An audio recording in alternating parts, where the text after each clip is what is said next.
Hi everyone, welcome back to a new episode of How to Login. Today in this video, I'm going to show you how you can sell on Craigslist. Keep watching the video till the end. To sell on Craigslist, firstly open your Google search. Type in Craigslist and make a search. You're going to see the search results displayed on the screen. Tap on the first link shown on the page. Log into your account if you are not logged in. It will take you to the home page of Craigslist account. Click on Post Ad option and choose a type of posting, then tap on Continue. Select a category of post and click on Continue.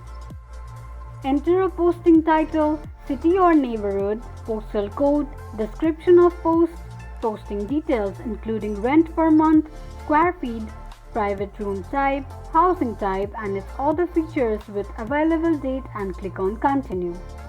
On the next page, add a pic and tap on Done with Pictures.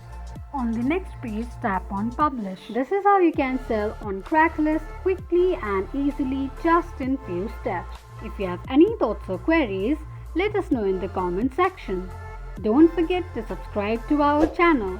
Also press the notification bell icon so that YouTube will notify you whenever we post a new video.